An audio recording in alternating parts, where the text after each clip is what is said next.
উম্মতি মুহাম্মদীর সর্বশেষ যুদ্ধ কাদের সাথে হবে জানলে অবাক হয়ে যাবেন। রাসূল করিম সাল্লাল্লাহু আলাইহি ওয়াসাল্লামের সাহাবী হযরত ইমরান ইবনে হুসাইন রাদিয়াল্লাহু আনহু বর্ণনা করেছেন, তিনি বলেন, নবী করিম সাল্লাল্লাহু আলাইহি ওয়াসাল্লাম বলেছেন, আমার উম্মতের একটি দল সর্বদা সত্যের উপর লড়াই চালিয়ে যাবে এবং তারা তাদের বিরোধীদের উপর বিজয়ী হবে। এমনকি আমার উম্মতের সর্বশেষ দলটি দাজ্জালের বিরুদ্ধে লড়াই করবে। অর্থাৎ সর্বশেষ যে যুদ্ধটি হবে সেটি হচ্ছে দাজ্জালের সাথে লড়াই। দাজ্জালের সাঙ্গপাঙ্গ তার দল যারা আছে তাদের সাথে লড়াই হবে এবং সেই লড়াইয়ে দাজ্জাল সহ পৃথিবীর সকল পাপিষ্ঠরা মৃত্যুবরণ করবে। ঈসা আলাইহিস সালাম শান্তির পৃথিবী গড়বেন, সেখানে বাঘ এবং মহিষ ছাগল এক ঘাটে পানি খাবে, সেখানে কোনো ধরনের হাঙ্গামা দাঙ্গামা কিছুই থাকবে না। পৃথিবীতে যে যুদ্ধ অতীতে হয়েছে, বর্তমানে যত যুদ্ধ হচ্ছে এবং পরবর্তীতে যত যুদ্ধ হবে, সর্বশেষ যুদ্ধটা হবে দাজ্জালের সাথে। দাজ্জালের সাথে যুদ্ধ হওয়ার পরে পৃথিবীতে সকল যুদ্ধ বিগ্রহ হাঙ্গামা মারামারি ধ্বংস হয়ে যাবে, শেষ হয়ে যাবে, এরপরে আর কোনো যুদ্ধ হবে না। রাসূল সাল্লাল্লাহু আলাইহি ওয়াসাল্লাম আরও বলেছেন, আমার উম্মতের মধ্যে দুইটি দলকে আল্লাহ তাআলা জাহান্নামের আগুন থেকে রক্ষা করবেন। তাদের মধ্যে একটি দল হচ্ছে যারা ভারতের বিরুদ্ধে লড়াই করবে, হিন্দুস্তানের বিরুদ্ধে, আর অপরটি হচ্ছে ঈসা আলাইহিস সালামের সাথী হয়ে যারা দাজ্জালের বিরুদ্ধে লড়াই করবে। এই দুটি দলকে, আমার উম্মতের এই দুটি দলকে আল্লাহ তাআলা জাহান্নামের আগুন থেকে রক্ষা করবেন। আমাদের যে পার্শ্ববর্তী ভারত, এই ভারত কিন্তু এই দক্ষিণ এশিয়ার ইসরায়েল, বাংলাদেশের প্রতি প্রতিনিয়ত যে অবিচার, জুলুম এবং বিভিন্ন ধরনের মানবতাহীন কাজ করছে, এটা ইসরায়েলের চেয়ে কম নয়। উম্মতি মুহাম্মদী একটা সময় ভারতের বিরুদ্ধে যুদ্ধ করবে এবং সর্বশেষ যুদ্ধটা হবে দাজ্জালের বিরুদ্ধে। যারা ভারতের বিরুদ্ধে যুদ্ধ করবে এবং ইসরায়েলের বিরুদ্ধে যুদ্ধ করবে, এই দুটি দলকে রাসূল সাল্লাল্লাহু আলাইহি ওয়াসাল্লাম বলেছেন তাদেরকে আল্লাহ তাআলা জাহান্নাম তাদের জন্য হারাম করে দেন, তারা জান্নাতে প্রবেশ করবে। রাসূল সাল্লাল্লাহু আলাইহি ওয়াসাল্লাম বলেছেন, দাজ্জাল পূর্ব দিক থেকে আগমন করবে। অর্থাৎ পূর্ব দিক বলতে পৃথিবীর পূর্বাঞ্চল থেকে আগমন করবে এবং তার লক্ষ্য থাকবে মদিনা। কারণ মদিনা হচ্ছে ইসলামের প্রাণ কেন্দ্র, সুতিগাগার, যেখান থেকে ইসলাম প্রস্ফুটিত হয়েছে। দাজ্জালের লক্ষ্য থাকবে মদিনা, কিন্তু উহুদ পাহাড়ের নিকট যখন দাজ্জাল পৌঁছবে তখন ফেরেশতারা তার চেহারা সিরিয়ার দিকে ঘুরিয়ে দিবেন। অর্থাৎ ফেরেশতাদের বাধার কারণে দাজ্জাল সে মদিনাতে প্রবেশ করতে পারবে না এবং একটা সময় সে লুদ নামক স্থানে মৃত্যুবরণ করবে সর্বশেষে। রাসূল সাল্লাল্লাহু আলাইহি ওয়াসাল্লাম আরও বলেছেন যে মক্কা এবং মদিনা ছাড়া এমন কোনো শহর নেই যেখানে দাজ্জাল প্রবেশ করবে না, এবং ফেরেশতাগণ মক্কা এবং মদিনার রাস্তাগুলোতে কাতার বন্দী হয়ে দাঁড়িয়ে যাবেন দাজ্জাল এবং তার দলকে প্রতিহত করার জন্যে। এবং উভয় শহর আল্লাহ তাআলার হুকুমে ফেরেশতারা হেফাজত করবেন। দাজ্জাল যখন মদিনার নিকট পৌঁছবে, মদিনাতে প্রায় 3 বার ভূমিকম্প হবে। ফলে মদিনাতে যে সমস্ত দুর্বল মুমিন অথবা মুনাফিক অথবা কাফের থাকে, তারা এই ভূমিকম্পের কারণে মদিনা থেকে পালিয়ে যাবে, বের হয়ে যাবে। তারপরে সেখান থেকে তারা দাজ্জালের নিকট চলে যাবে। অর্থাৎ যারা প্রকৃতপক্ষে মুমিন নয় কিন্তু মুসলমানের বেশ ধরে মদিনাতে আশ্রয় নিয়েছিল, তারা তাদের যে মূল কেন্দ্রবিন্দু, তারা দাজ্জালের কাছে চলে যাবে।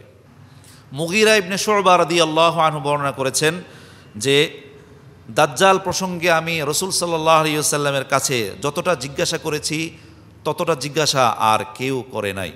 অর্থাৎ দাজ্জাল প্রসঙ্গে রাসূল সাল্লাল্লাহু আলাইহি ওয়াসাল্লামকে আমি বেশি জিজ্ঞাসাবাদ করেছি। তিনি বলেন, তুমি এই বিষয়টা নিয়ে এত চিন্তা করছো কেন? সে তোমার কোনো ক্ষতি করতে পারবে না। আমি জিজ্ঞাসা করলাম, ইয়া রাসূলুল্লাহ সাল্লাল্লাহু আলাইহি ওয়াসাল্লাম, জনগণ বলে যে তার নিকট খাবার এবং নদী থাকবে। তিনি বললেন, তার নিকট যাই থাকুক না কেন, আল্লাহ তাআলার নিকট তা খুব তুচ্ছ। অর্থাৎ দাজ্জাল সম্পর্কে রাসূল সাল্লাল্লাহু আলাইহি ওয়াসাল্লাম যখন বয়ান করেছেন, তখন সাহাবায়ে কেরাম দাজ্জালের সেই বিভীষিকাময় পরিস্থিতির কথা ভেবে সবাই ভীত সন্ত্রস্ত হতেন।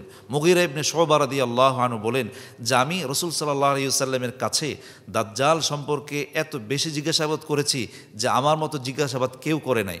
রাসূল সাল্লাল্লাহু আলাইহি ওয়াসাল্লাম বলছেন, তুমি ভয় পাচ্ছ কেন? তোমার কোনো ক্ষতি হবে না। তখন ওই সাহাবী বলে, ইয়া রাসূলুল্লাহ, আমরা শুনেছি যে দাজ্জালের কাছে থাকে নাকি খাবার থাকবে, নদী থাকবে, জান্নাত জাহান্নাম থাকবে। অর্থাৎ এমন সব তেলেসমাতি সে দেখাবে, মানুষ মুহূর্তের মধ্যেই তার প্রতি বিশ্বাস স্থাপন করবে, তাকে আল্লাহ বলে মেনে নেবে। তখন রাসূল সাল্লাল্লাহু আলাইহি ওয়াসাল্লাম বললেন যে তার কাছে যাই থাকুক না কেন, আল্লাহ তাআলার নিকট তা খুবই তুচ্ছ। অর্থাৎ প্রকৃতপক্ষে যারা ঈমানদার, যারা কামিল মুমিন দাজ্জালের এই তেলেসমাতিতে তারা ভুলবে না, তার প্রতি তারা আকৃষ্ট হবে না, তারা ইমানের বলে তারা বেঁচে যাবে, আল্লাহ তাআলা তাদেরকে বাঁচিয়ে দিবেন। রাসূল সাল্লাল্লাহু আলাইহি ওয়াসাল্লাম বলেছেন, যেহেতু দাজ্জালের জন্য মদিনায় প্রবেশ করা হারাম, তাই সে মদিনার নিকটবর্তী কোনো স্থানে নেমে আসবে। মদিনা শহরে প্রবেশ করতে পারবে না, বিধায় সে একটু অনতি দূরে একটা স্থানে সে অবতরণ করবে। তখন মদিনাবাসীদের মধ্যে সবচেয়ে উত্তম ব্যক্তি দাজ্জালের নিকট আগমন করবে। সাহস করে সে দাজ্জালের কাছে যাবে, সে বলবে, আমি সাক্ষ্য দিচ্ছি যে তুমি দাজ্জাল, যে বিষয়ে রাসূল সাল্লাল্লাহু আলাইহি ওয়াসাল্লাম আমাদেরকে বলে গিয়েছেন। তখন দাজ্জাল বলবে, যদি আমি ওই ব্যক্তিকে হত্যা করে আবার জীবন দেই, তাহলে আমি দাজ্জাল হওয়ার বিষয়ে তোমাদের কোনো আর সন্দেহ থাকবে? জনগণ বলবে না। তখন দাজ্জাল তাকে হত্যা করবে, আবার তার জীবন ফিরিয়ে দেবে। তখন ওই ব্যক্তি বলবে যে আল্লাহর কসম, এখন আমার ঈমান আরও দৃঢ় হয়েছে যে তুমি দাজ্জাল। অতঃপর দাজ্জাল তাকে আবার হত্যা করতে চাইবে, কিন্তু সে আবার তাকে হত্যা করতে পারবে না। একটু ভেবে দেখুন যে দাজ্জালকে আল্লাহ তাআলা এমন ক্ষমতা দিবেন, সে যদি চায়, হে মেঘমালা বৃষ্টি বর্ষণ করো, বলতে দেরি আকাশ থেকে বৃষ্টি বর্ষণ করবে। হে জমিন ফসল উৎপাদন করো, বলতে দেরি ফসল উৎপন্ন হয়ে যাবে। হে গাভী দুগ্ধদান করো, সাথে সাথে গাভী দুগ্ধদান করা শুরু করবে। অর্থাৎ যে সমস্ত কাজ আল্লাহর কাজ, যেগুলো আল্লাহ ছাড়া আর কেউ পারে না, এমন সব কাজ করার ক্ষমতা আল্লাহ তাআলা দাজ্জালকে দিয়ে দিবেন। ফলে সে এমন সব তেলেসমাতি দেখাতে থাকবে যে দুর্বল মুমিন যারা, অবিশ্বাসী যারা, কাফের যারা, সহজেই তার প্রতি বিশ্বাস করবে। তারপরে জীবিত মানুষকে মারবে, মৃত মানুষকে আবার জীবিত করার ক্ষমতা আল্লাহ তাআলা তাকে দিয়ে দিবেন। এজন্যেই দাজ্জালের ফিতনার চেয়ে আর কোনো ফিতনা পৃথিবীতে ছিল না, বর্তমানেও নাই, এমনকি ভবিষ্যতেও আসবে না। দাজ্জালের ফিতনা বড় ফিতনা। নওয়াস বিন সামআন আল কালাবি রাদিয়াল্লাহু আনহু বর্ণনা করেছেন, তিনি বলেন, রাসূল সাল্লাল্লাহু আলাইহি ওয়াসাল্লাম একদিন দাজ্জালের কথা আলোচনা করতেছিলেন। তিনি বললেন, এরপর নবী করিম সাল্লাল্লাহু আলাইহি ওয়াসাল্লাম ঈসা আলাইহিস সালাম ওই সব ব্যক্তিবর্গের নিকট আসবেন যাদেরকে আল্লাহ তাআলা দাজ্জালের ফিতনা থেকে হেফাজত করেছেন। অর্থাৎ দাজ্জালের পরে আসবেন ঈসা আলাইহিস সালাম।